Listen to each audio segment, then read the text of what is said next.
Welcome to Chronicles of Old Singapore. This is Dr. Loh KS, a historian, and I speak to people about their memories of Singapore before it became a global city. Give the video a like and subscribe to the channel for future episodes. This will really help us out. This is rather a special episode that we have today because it's on the history of computing in Singapore. And I'm very happy to have as our guest today the computer historian, really, Bernard Tan. Professor Bernard Tan, how are you this morning? Oh, very well. Thank you. Thank you, Classic.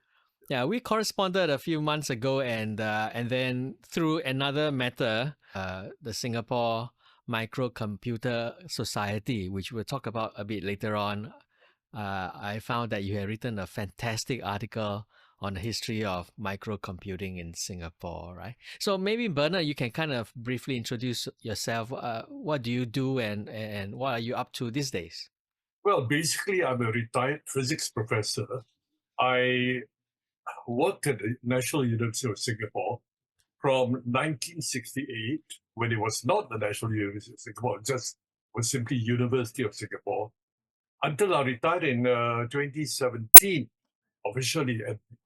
And even now, even though I'm retired, I'm an emeritus professor of NUS. I still teach one course each semester.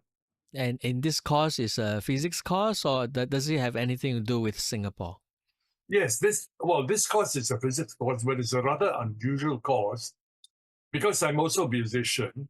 My department had requested me in the year 1999 to teach a course on the science of music. So that same course has been taught from 1999 until now continuously. So every semester I teach the course, and I have nearly 200 students attending the course. So this is a music course.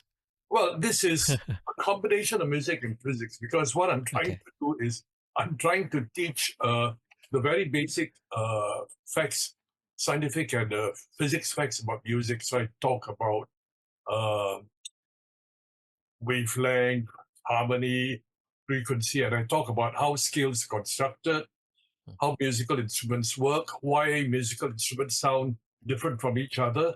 And I also talk about electronic music and MIDI because many of the people attending are quite interested in that. Yeah. Wow, fantastic. You know, Bernard, if I can find someone who is a historian of music, I'll ask him to interview you for the podcast again.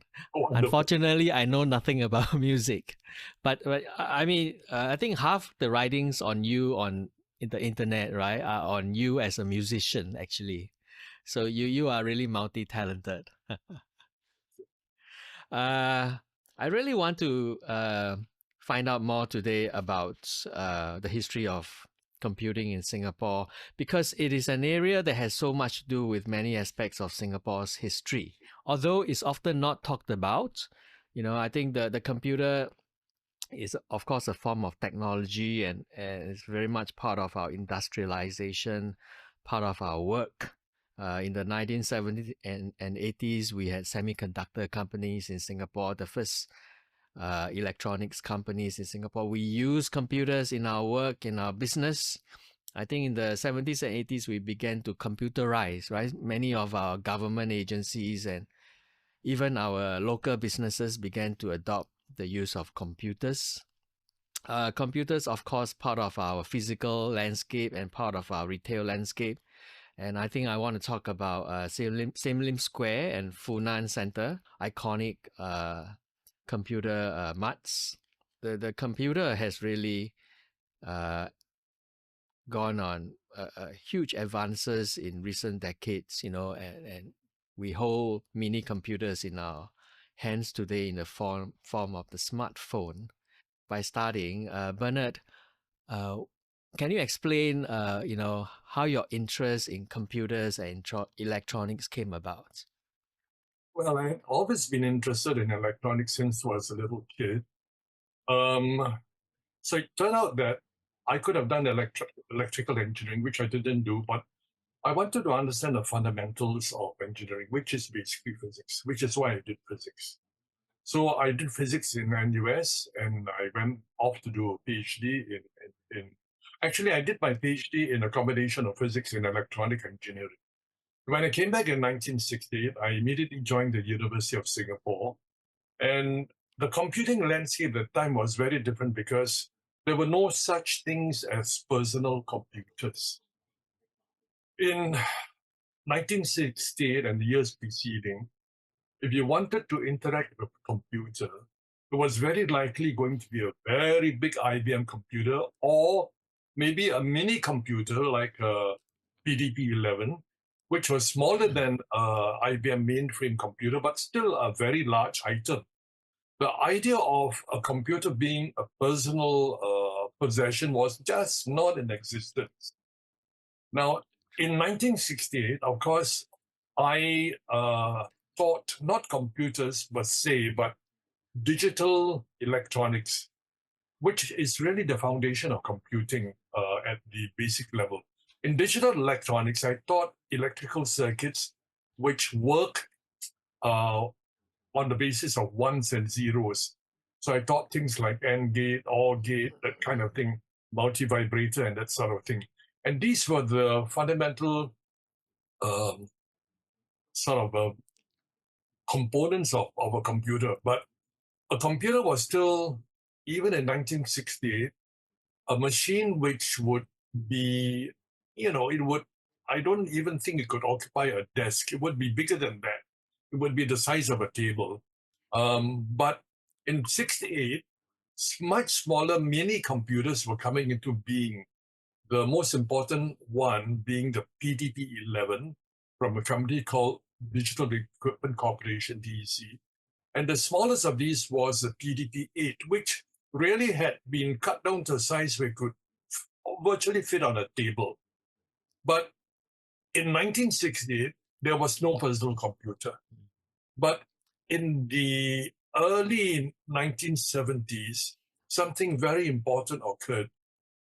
A Japanese company, which was one of the pioneers in the making of the personal computer, created an integrated circuit which combined all these gates so that functionally the chip could actually function as what we call a CPU, Central Processing Unit, which is the brains of a computer.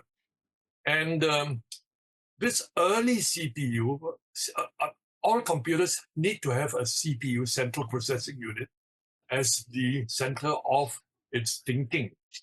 So in 1971 or 72, this thing called a CPU was shrunk to a very small size. They call it a micro CPU. In short, not a central processing unit, but a micro CPU, which became a microprocessor. That development was very important because it led eventually to the development of microprocessors, which became computers on a single chip. And we had the microprocessors such as the 6800, the 8080, the Z80, which formed the basis for the personal computing revolution in the late 1970s. Now, let me fast forward to 1977. Prior to 1977, many computer hobbyists were already using microprocessors to make computers, but the computers that they made, while they were small and cheap enough to be owned by a single person, they were very, very difficult to program. Now, in 1977, 3 companies took this concept of a personal computer and produced machines which could be much more easily programmed by the layman. The 3 companies were Radio Shack, which produced the Radio Shack computer, Commodore, which produced a computer called a PET Commodore, and I think the most important of all, Apple, which produced a very nice looking computer called the Apple II. And that was 1977, and people always mark that as the year that started personal computing. So I was really lucky to be born in the era where I could follow all these things and gradually introduce them to the university and to other facets of life. Yeah, that's fantastic. Can you take us back around maybe 1968? So at the time, we have certain electronic equipment Yes. that were kind of maybe using parts of a computer. I mean, they are not computers, right? I mean, we have the radio, we have the TV, television sets. Yeah. So tell us the one. I mean, computers these days are so mainstream, right? But to someone in the late 60s, what was the wonder, of coming to understand and see how a computer works? Well, you mentioned the radio, the gramophone, telephone, and all that. These were important early electronic devices which actually changed our lives. You made communication possible. But all of these devices dealt with electronic signals which were what we call analog. In other words, they were electronic devices where the information came in the form of smooth waveforms. Okay. Now, I have to introduce the word digital now because the real revolution came when engineers and scientists decided to use the digital number as a basis for electronic equipment.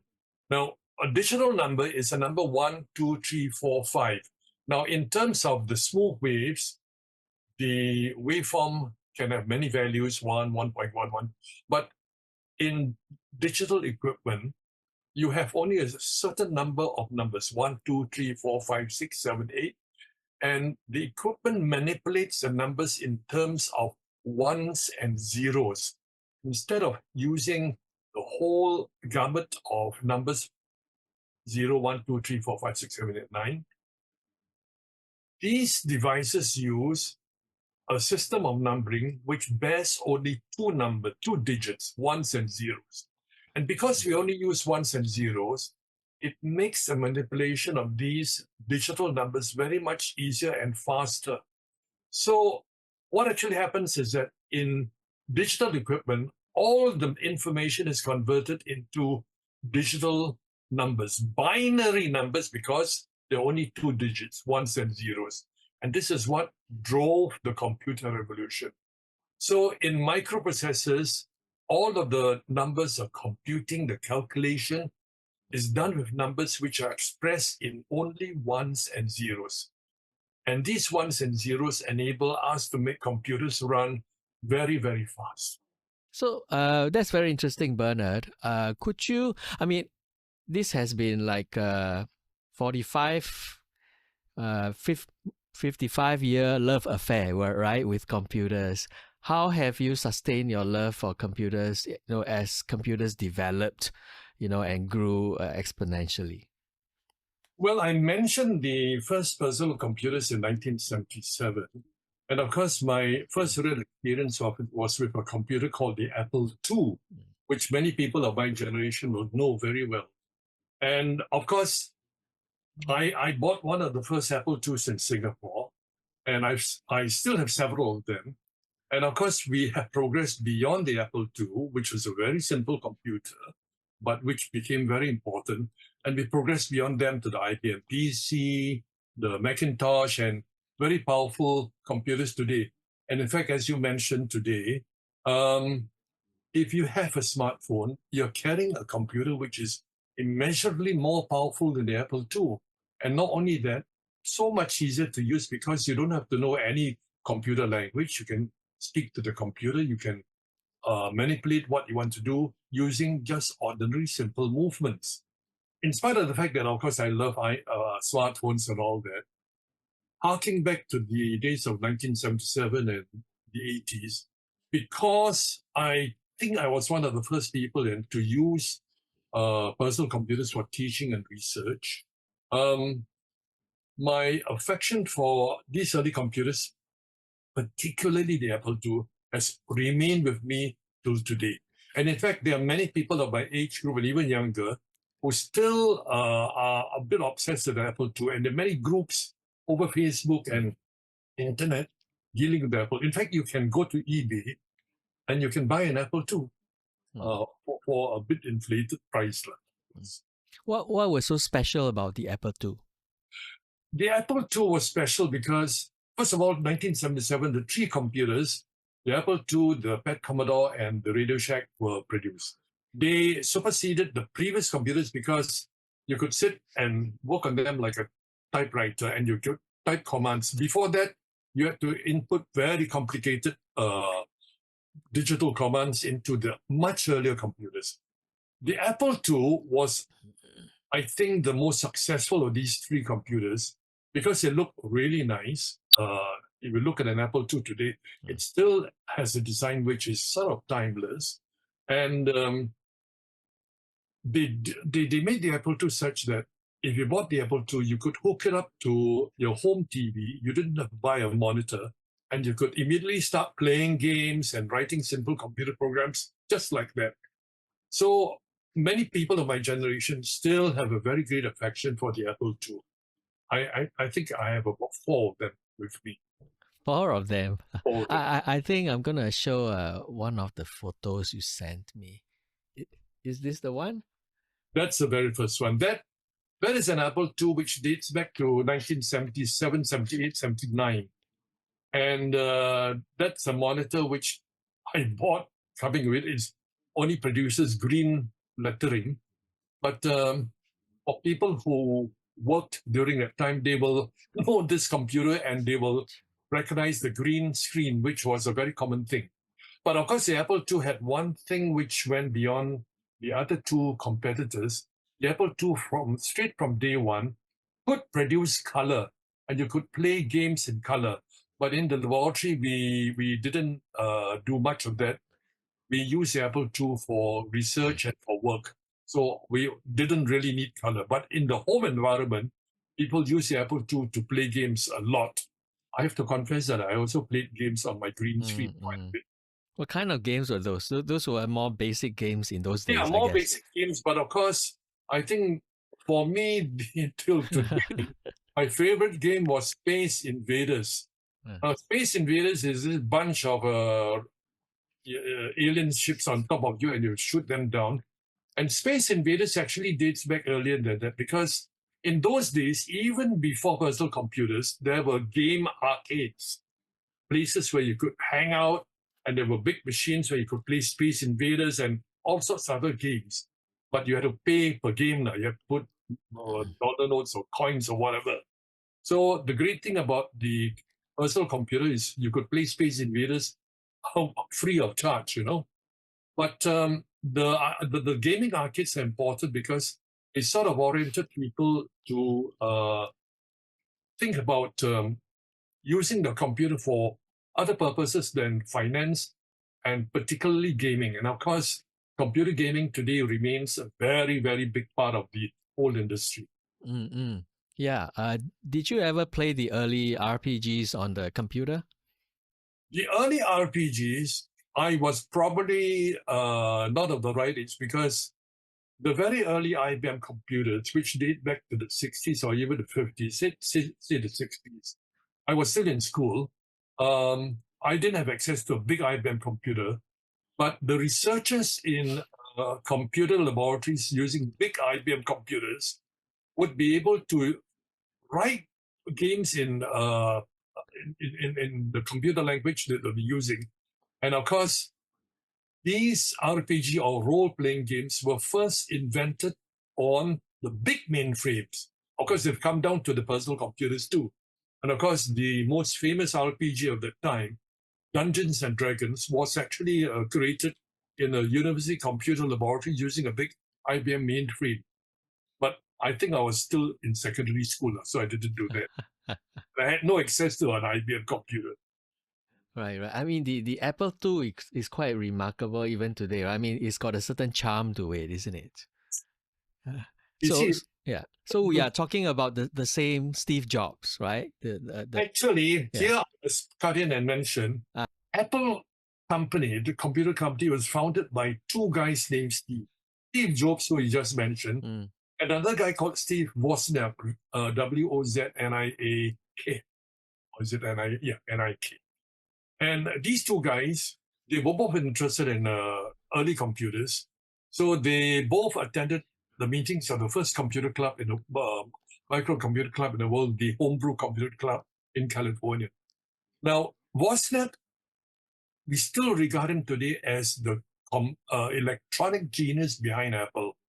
He created a computer called the Apple I, and Steve Jobs, being the business genius, saw the potential and persuaded Wozniak to create 200 or 300 of them, and they managed to sell it and made enough money to start a company. And the Apple II is so called because it's actually a development of the Apple I. The Apple II, Wozniak really created a electronic masterpiece because in a single computer board, he was able to design things so ingeniously that this Apple II could produce color with no extra components. And in fact, even the disk drive that he designed used very much fewer components than normal disk drives. Wozniak, we still, those of us in the electronic industry still regard him as the electronic brains behind Apple II. And Steve Jobs was the marketing genius. So the Apple II, which was created in 1977, was the first product so successful that it sold 6 million computers and lasted until 1993. But Jobs was always trying to go beyond that. And this is a very long and complicated story, but the Mac and its success was really due to Jobs wanting to produce a computer which went beyond what the Apple II could do. There's still a lot of debate upon whether what they did was right, could they have done it differently, but history shows that, well, Jobs managed to take the Macintosh and make it into an even bigger thing than the Apple II. Right. Thanks for sharing that. I want to know, in the late 60s and 70s, how do you get information about the computers? I mean, were there magazines that you were reading? Yes. By the late 70s, by the time we had 1977, all of the early computers, which were very hard to use, they had a very loyal bunch of followers. So a number of magazines came out, probably from the 74, 75, which were all available in Singapore.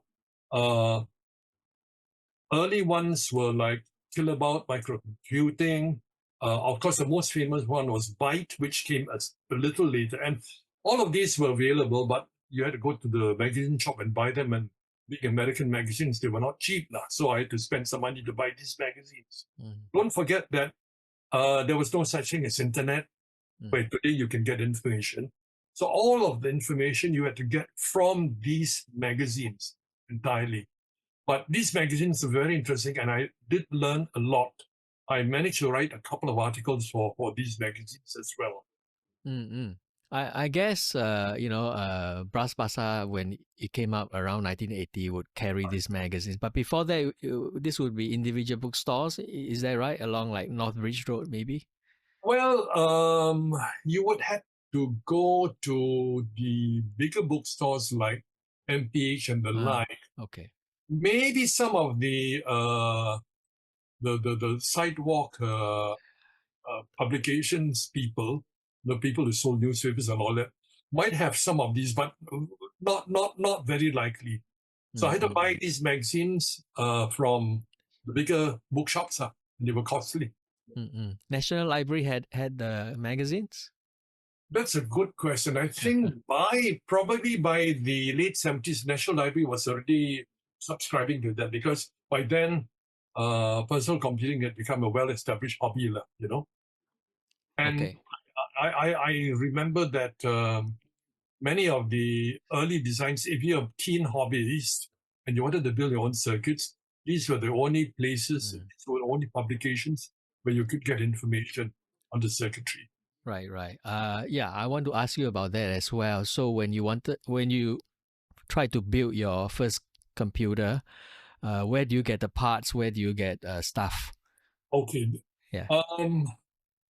Getting simple chips and gates and all, they were not difficult, because you could go down to a number of computer stores which were which were scattered around Singapore. Some of them were in People's Park, some of them were in near Sungai Road and all that. But you could easily, if you wanted to build, say, things like a doorbell or something like that, that was no problem really. But if you wanted to build a whole computer, that was a different matter. You needed to get, see, in those days, big complicated, even today, big complicated electronic equipment had to be built on printed circuit boards. Now I'm going to let you in on a secret. That computer which you showed, the Apple II, is not the first Apple II that I bought for NUS. I'm pretty sure that I would have been the first person to have bought an Apple II for the university. But all of the early Apple IIs that I bought are all thrown away. I haven't been able to find one of the earlier ones. Okay. Now, there was one retailer, only one computer shop in Singapore. And that shop was in Golden Mile Complex, you know, the building that looks like typewriter. Mm-mm. And that shop was called the Computer Center. So I had already bought from the guy there an American called Lee Miles, an early computer which was before the Apple II. But one day he took me to the back of his shop and showed me this gleaming new Apple II. And of course, I had to have it. So I think I can claim that I'm probably one of the first people to get an Apple II for the university. And we integrated it into classes and all that, you know. I even used the Apple II I was invited by the Singapore Forces to present the first training course on microcomputers. I was invited by Dr. Tang Chin Nam, and we used Apple IIs for that course. And I like to think that I played a part in introducing microcomputers to SAF. But let me say something about the computer, the photograph we showed. That is the only Apple II first generation which I have. All the others are lost. But this particular Apple II is special to me because it was actually made in our laboratory in NUS. What actually happened was that Apple started producing printed circuit boards. They started manufacturing in Singapore in 1981. The first thing that they didn't produce whole computers, they just produced printed circuit boards. And my technician told me that he could obtain a printed circuit board from the Apple factory. I didn't want to ask him how he did it. So he better not ask any questions. So he managed to get a printed circuit board for me. And because the Apple II used standard components, we were able to buy the standard components and build the circuit board to be fully functional. Now, we had a functional Apple II, but it didn't look like an Apple II. So I remember that in Lee Miles' shop, there was an Apple II case which was empty and broken at the back. So I went to Lee Miles and said, look, can you sell me this Apple II case? And he said, no, I cannot sell it to you because you may use it for piracy. I said, no, I'm using it for university purposes. So he said, if you can write me a letter on university letter saying that you're going to use a case for teaching purposes or whatever it is, and you will not sell the computer, I can sell it to you. So I got the letter written and he sold me the case. So this thing that you see in front of you, the case was the thing I bought from Lee Miles. I repaired the back of the case, gum it together, put my circuit board, and lo and behold, this is the first Apple II ever produced in Singapore. I don't know whether I'm doing any right revealing this because maybe Apple II can still sue me for something or other. But anyway, I'll risk it. I'll go to jail. Okay. So I'm sure that will not this happen. is the first generation Apple II. Yeah. And it's made in Singapore. Amazing. Could you say a bit about Lee Miles' business, right? Was it called the Computer Center? Yes, it was called the Computer Center. For many, many years, it was the only personal computing shop in Singapore. And of course, I got to know Lee Miles very well. I bought a lot of stuff from him. Don't ask me where he is or whether he's still alive or what. I have no idea whatsoever. But we're talking about 1977, 78, the kind of time, you know. And for many years, he was about the only computer shop. And later on, all the other computer shops started popping up. Simbahong shop started I think he started in the Pearl Center, then moved on to People's Park. Either People's Park Complex, which was the earliest one, and eventually ended up in People's Park Center. And these places are the predecessors of Funan and Sim Lim, basically. And of course, I spent a lot of time hanging around People's Park Center and People's Complex because, we are so hungry for information that we sort of hung out there almost every day. I mean, probably wasted a lot of my time there too. But then I had a lot of time to waste. We didn't have a lot of money to do research, so we could spend our time on things like this, which is a learning experience anyway. Yes, because the two computer marts that most Singaporeans are familiar with, Sim Lim Square and Funan, were only set up in the mid Much 80s, later. right? So it's very interesting to me, right, that the earlier shopping centers that we built, Right. namely Golden Mile, People's Park Complex, and then People's Park Center, actually had a lot of computer shops in them, Yes, including Pearl Center as well, of course. Pearl Center was the origin for Sim Wong Fu. Right. Yeah. Well, but this was not planned, right? Because I know that these shopping centers were not planned to be computer centers, right? It was only Funan and Sim Lim Square that the idea came about later. That's right, indeed. Mm-hmm. What were these early computer retail shops? What were they selling? Okay, some of them were selling circuit boards to build the simple old microcomputers, but the moment that Apple II and PET Commodore and the Radio Shack came out, they shifted to these much more usable computers. So, but here I have to say that one of the things that happened was that the moment Apple II came out, clones, probably not legal clones, started being produced. Oh, I must also have a side remark that the Radio Shack, the PET Commodore, I think was hard to get it in Singapore, but the Radio Shack computer was actually sold of all places in OG, Ocean Garments, the original OG building in next to People's Park Complex.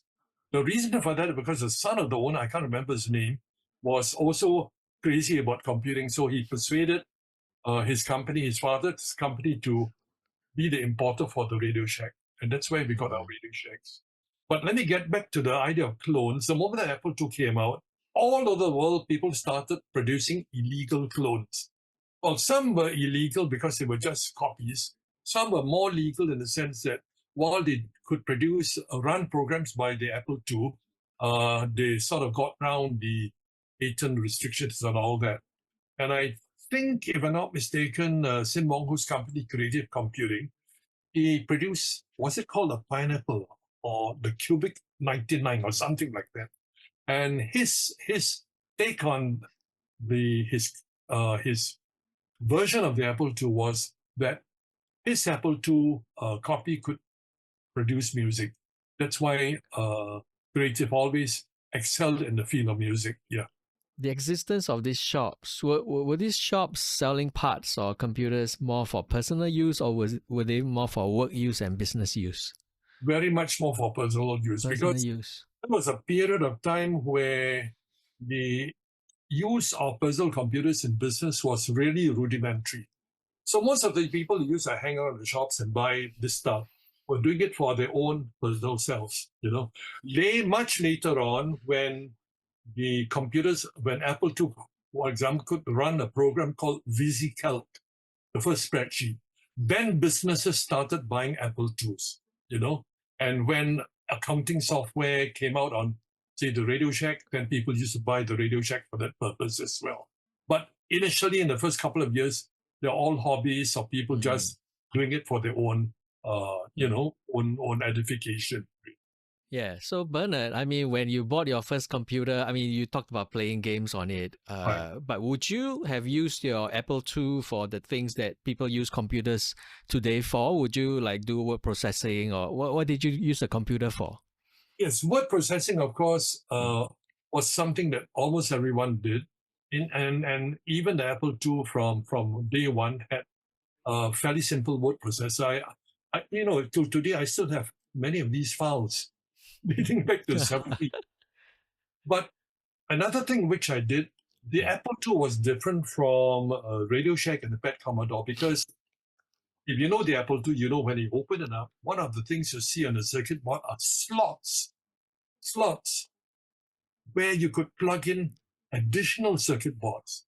Now, this was a very important thing that Steve Wozniak designed, because it meant that the Apple II could be expanded to do other things which it may not have been designed to do. So the whole technology and skill of using an Apple II to interface with, say, laboratory equipment became quite a big thing. And I used the Apple II to do this, interfacing with lab equipment. And I also taught quite a number of my own students to design cards which could fit in the Apple II and do interfacing with other things.